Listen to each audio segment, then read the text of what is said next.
राज्यातील 17 निरागस मुलांना डांबून ठेवणारा हा रोहित आर्या हा मनोरुग्ण असल्याचं शासनाने घोषित केलेलं आहे. खरं तर या शासनाची आणि हे बोलणाऱ्याची क्यू याविषयी वाटते. जर हा मनोरुग्ण होता तर याला शालेय संबंधित काम का दिलं? शालेय शिक्षण विभागाने यांच्याकडून इतर कामं का करून घेतली?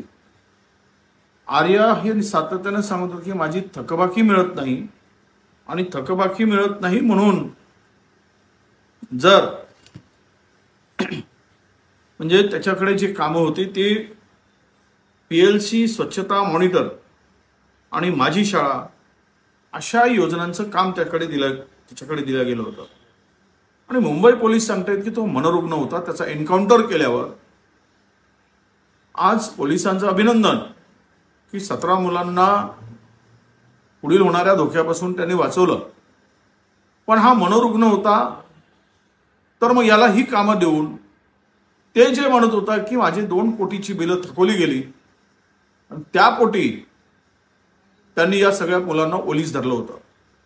अरे एकीकडे शेतकरी कर्जमुक्तीसाठी आत्महत्या करतात, कंत्राटदारांचे थकीत बिलं मिळत नाही म्हणून कंत्राटदार आत्महत्या करतो.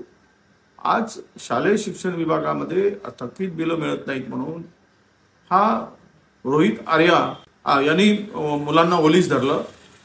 चाललं काय राज्यात? या राज्यामध्ये अंधेर नगरी चौपट राजा असंच सगळा कारभार दिसतोय. आणि यातून या ज्या घटना काही पुढे येऊ पाहत आहेत किंवा याचं गांभीर्य जे आहे हे शासनाच्या कधी लक्षात येईल? थोडी तरी लाज ठेवा राज्यकर्ते म्हणून. तुम्हाला जर तुमची ऐपत नाही तर कशाला काम करून घेताय आणि वरून मनोरुग्ण म्हणताय? म्हणजे काय झक मारायला मनोरुग्णाला काम दिलं तुम्ही? तो मनोरुग्ण होता त्याच्याकडून कामं का करून घेतली?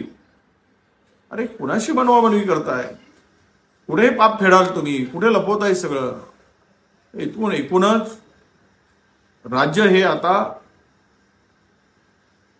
खऱ्या अर्थानं एक कंगाल राज्य करून सोडलात तुम्ही आणि त्याची केलेली पापं लपवण्यासाठी दुसऱ्यावर पापाचं खापर फोडताय.